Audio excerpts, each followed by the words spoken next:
Have you made the mistake of putting the wrong things together in your storable foods and your emergency supplies? I think I have, because this one is bulged out. And what do we read in here? Fish, clean wipes, bleach, veggies, beans, granola, oats, baking soda, and this is 2019. Thought I would open it up so you don't make the same mistakes that I did.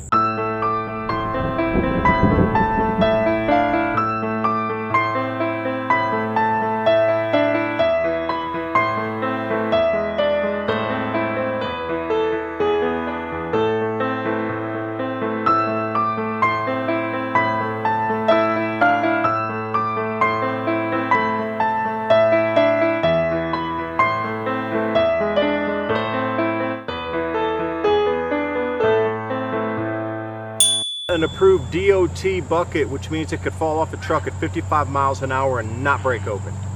So you have to have this special tool to open it, which Ryan, I will let you. All right, I've never done one of these before. Now be careful, we just don't know, yeah, make it go that way in case something squirts out, you know. Like, how difficult is this also gonna be for an individual to open it? Because if you came across this bucket and you didn't have this tool, you're gonna have a little difficult time opening this thing, right? You're gonna have to put a drill in there and try to maybe cut the plastic off. Well, you can smell it already. I can smell it already, yeah. Ooh, smells rough. Check your preps, guys. Yeah, learn from the mistakes here. This is gonna be interesting. All right. You might have to go around a second time, but it stinks. I can definitely smell it. Yeah, that definitely broke the seal on it. Yeah, something's in there that, and you know, Ryan's helping me do some stuff here, but he understands the material science of it, and that's really what we wanted to talk about today as well. Well, I'm interested to see what we have in here right now, because we've got a few notes scribbled on the lid here, but it sounds like there's liquid bleach in here. Yeah. Which, I don't know about you, but I think my understanding of it is liquid bleach is good for a couple of years tops. So if this is 5 years old... Yeah, you might have to...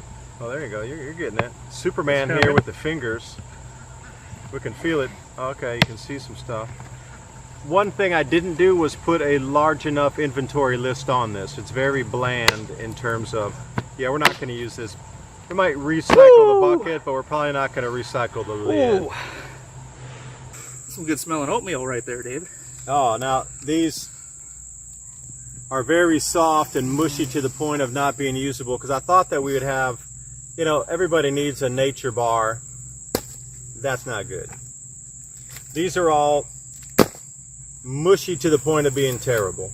I think this is maybe a culprit. We got some herring fillets. See, the herring fillets too, like anything with fish, if you're going to put pressure on top of it, it's maybe breaking the seal around there, and that's where we have some spoilage.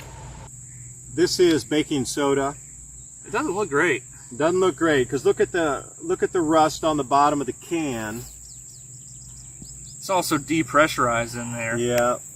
So we got a lot of corrosion, and this is why I brought Ryan here, because he understands the material science. And can you explain, like, because I was trying to say, well, it's in a bottle, it shouldn't leak, should it?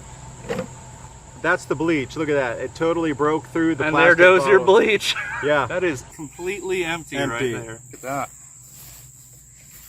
Yeah, somehow it exploded out. And then this, as you can see on the bottom there, and the fillets themselves. Which I imagine the bleach, once that gets out, in with the rest of your preps here, yeah, it looks like it started some kind of chemical reactions in there. There seems to be a layer of a brown material, liquid underneath everything. Yeah, now that is oatmeal. Oatmeal looks good. You hungry? I am hungry. Let's try the oatmeal. Ooh, it is damp. Oh, yeah, it is damp. Okay, Ooh, nice. Damp candles? Well, the candles in the lighter will still be good, although I found last time when I had the same thing that the flint strike, there was some sort of chemical reaction there where everything locked up and oxidized on the aluminum in there, so the lighters didn't work on my last batch. Pro Clear Cleanse is the most powerful spray cleaner on the market today. No elbow grease necessary. Pro Clear Cleanse cuts through grease and grime like a chef's knife. Finally, the one cleaner that can do it all. Powerful surfactant cleaning technology cleans ovens, glass, porcelain, even polished wood. Environmentally friendly, Less packaging and waste with no harsh smells. Pet safe, child safe. 5 tablets equals 1 bottle of traditional cleaner. It's 5 months of cleaning for a fraction of the cost. Behold the grease-erasing power of Odor Crush. Simply drop a tablet into your bottle of warm water and shake it so it is evenly diluted. Spray the surface you want cleaned. Let set longer for tougher grease. Take a paper towel or a reusable cloth and wipe. Done and done. One of the best things about Pro Clear Cleanse, it's you can take it anywhere. Hiking, camping, or on vacation. Without having to buy or bring cleaner, you can store the same potential in the tablets. Then just add water and bam, you have a bottle of cleaner.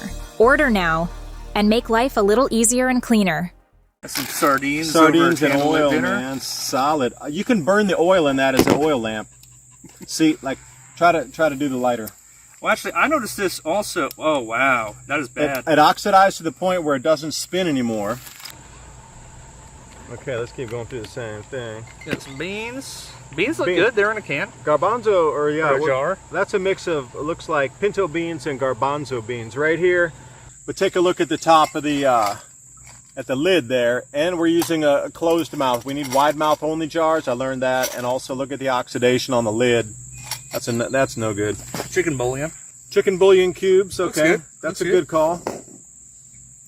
Ragu sauce. Well, not ragu, but like a higher end sauce. I'd be iffy about this. Yeah, I would be very iffy about it too. Cursory inspection doesn't look too bad. A bar of soap, which is always going to be good. Soaps and candles.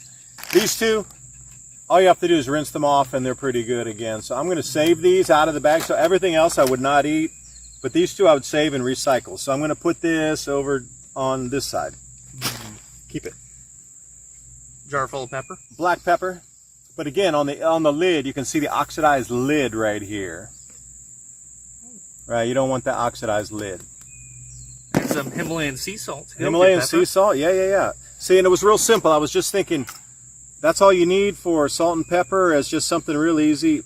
And these glass jars, provided the lids stay good, that you can reuse them again and again. Again, I was focused on a lot of high proteins, kipper snacks, herring fillets, sardines. Best Buy and also 12.23. What are we having tonight? I don't know. Tuna?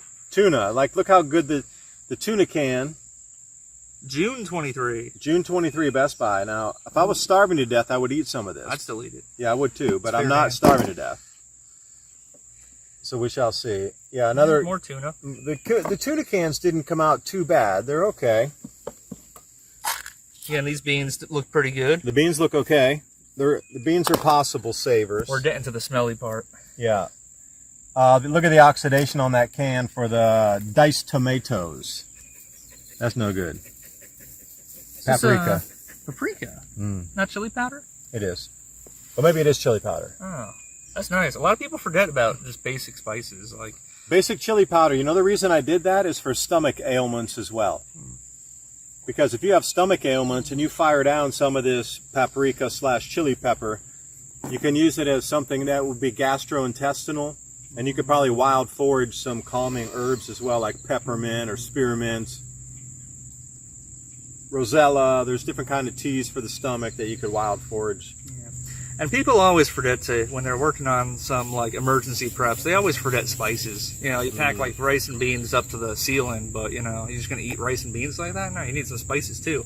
Asian supermarkets, great source there. Yeah, a lot of oxidation on the organic black beans. Now, if you had this, I was trying to figure it out as a nice, you got some sugar snacks, you got the basic proteins that could survive, plastic trash bag for sanitary. So you could turn this bucket into a toilet with that trash bag. Maybe So, it already is. Hey, welcome, surprise. basically already is. The bottom inch of this bucket, and I think that's where the bleach came out. Yeah, The bottom inch of this bucket is a It's- soup. It's black in there. That's the smell right there. That is Yeah, nasty. we're gonna empty that out. We're gonna do Yeah. We're gonna do all the dirty work for you. You don't want to open that up and, Oh, look at the juicy, juicy, juicy.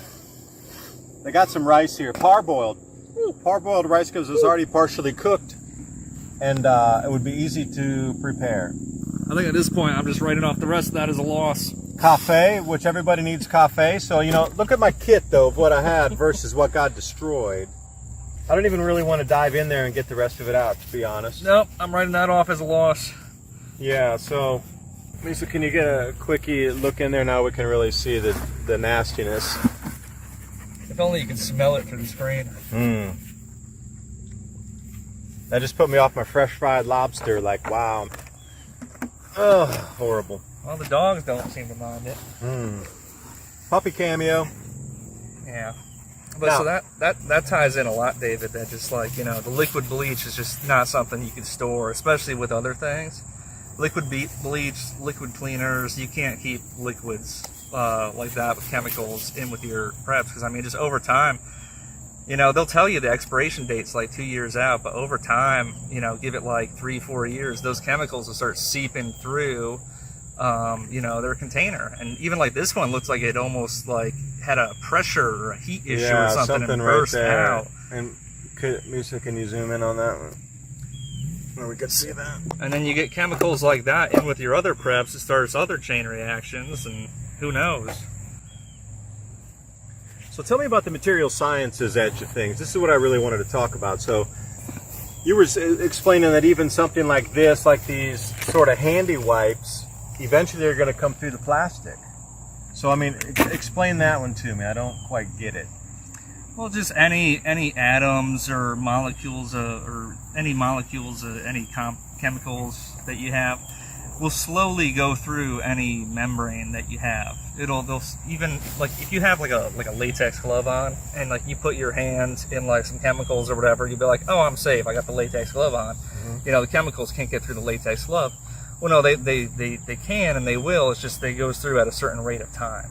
And so it's kind of like some things may take like a very long time. Some things, you know, might take like a few hours. Some things might take like a few years. And in a case like this is a good example of how you have a situation with a few years. And so like those little tiny chemicals, those little tiny molecules will slowly worm their way through like pretty much anything, even Mylar, I would imagine, which I think people put Mylar at like a 25-year shelf life. And I imagine if you had Mylar sitting there for 100 years, you know, chemicals would be working their way through it. So every barrier is a barrier for only a certain amount of time. Is that what you're telling me? So how do you protect against that? I mean, obviously, what would you be? Obviously, you're going to separate dry for dry for dry. Now, what do you think about, all right, so we got like the dried rice, the dried beans, the salt, the spices. That's all incredible, what you consider like dry goods, quote unquote. But where would you be putting the fish differently from the other? Because that's also liquid in there with the oils and that sort of thing, and could have some heat issues. So how are you going to be storing this in a different way? Please remember, don't do what I did when I was trying to throw everything together, and I thought we were going to have to go pretty quick. So I wasn't anticipating keeping that long, that I thought, okay, this is just grab and go. We're going to probably need it in the next few months. That was at the beginning of COVID, but it didn't happen. Everything kind of slow trickled out. Well, I would keep for my money, I would keep kind of like with like, and then so like also have different time durations on your different buckets. So you could have like a 5-year bucket with all your fish and granola bars and stuff. Then you could have your 25-year bucket with your rice and your beans and your spices. And then I would have a totally separate bucket for like cleaning supplies, like bleach or any like soaps or anything that you might have. Like put that in a totally separate bucket.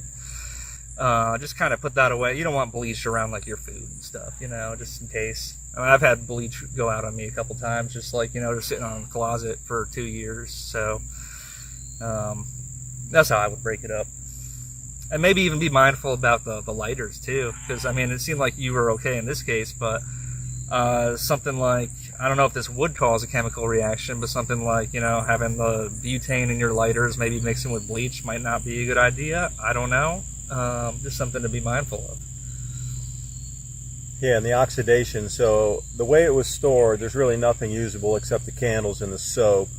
In a super emergency where I was starving, I would actually fix those beans and that rice. Everything else I wouldn't. Yeah. I don't think I would touch.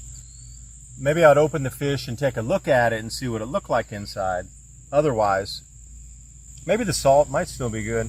The stuff in the jars all looks pretty good. Yeah, that's the different thing. Like, you notice the oxidation on the cans, terrible, everything you can't. But the glass jars survived really well. It's just the lids that are having oxidation problems. And also here in the southeast US, do not buy the gold lids. You only want to use the silver lids. The gold ones always will oxidize and always start to pit out really quick. I don't know what it is. Danny from Deep South Homestead said the same thing. Never use gold lids in the southeast US, because when you're buying your lids for these jars, you can use the gold ones or the silver ones. These are ball jar, lids, obviously. And also another thing, only use the wide mouth jars versus these tapered mouth, because it's hard to get in there and clean. You almost need a funnel to put everything in without spilling it. I would say also, David, just as like kind of one last, like kind of action step like you could take from this, I'd say that the biggest mistake here is just that you put like, so much stuff together, just like in the bucket, just so many different things together with different shelf lives and whatnot. But probably the worst thing was the liquid bleach. And so a quick fix that you could do that I remember I looked up like on Reddit like years ago, and so I have a couple bottles of it, is I have these bleach capsules or tablets or whatever. And so I have a couple bottles, and this is just kind of with my like emergency storage stuff, is I have a couple bottles of these little like bleach tablets. And if you ever need bleach in the case of an emergency, bleach is one of the most useful things you could have for sanitizing. You could use it for, purifying your water even, cleaning laundry, whatever. You just take one of those capsules, put it in a gallon of water, and then you have your bleach for like the month or year or whatever. So that way you don't end up with like this situation, because it's a lot more inert when it's just a tablet, or it's just like, it's dry, it's just in a little like glass bottle, it's more inert, versus when it's like a liquid, it's more chemically reactive. And that'd be the same thing with cleaners also, like OxyClean is a good one. A small tablet, and you can make as much cleaner as you need or not. It's an intense degreaser. You can clean glass with it, you can clean anything around the house, anything that you would think you could wash dishes with it, you can do spray surfaces. But again, it's a tablet that's dry, and you only make as much as you want. So you could tear that off and do maybe you only have one of those very little small spray bottles, so you could actually cut the tablet to what you need in a quarter, drop it in there. Or if you add a little bit bigger bottle, you only add one tablet. You don't need to make like 100 years worth of cleaning solution. You just do it as you need it with the amount you need, and that's why I like these dried tablets so much. Well, and that's a good point you bring up there with the cleaners too, because I think your normal cleaners only last a year or two before they also expire, kind of same as like the bleach. And that's something that like people, especially like preppers and stuff, like they aren't really thinking about like cleaners and hygiene and stuff. Most guys, when they start prepping in Dallas too, they'll start talking about like, guns and like food and ammo. They're not really focused on like hygiene and stuff. But if you're actually in that situation, how are you going to do laundry? How are you going to keep the bugs out? That will impact your life a lot more. Certainly will. It's good to think about. Yeah, well, thanks for watching, and I hope you got something out of my mistake here as we were going through it. I like the material science side of things and, tablet ideas for solutions, but that was my very first bucket of storing stuff, of trying to really get ready for an emergency. And you can see, I thought we would use it much more quickly, and we didn't. So the storable end of things comes in on that. And by the way, we are sitting in my front field here. Sunset's looking nice over there. Please remember, like, share with your family, friends, get the conversation started. And Ryan, thank you for joining me, and puppy cameo as always. Dogs aren't really worried about the smell too much, but until next time, bye for now. Bye-bye.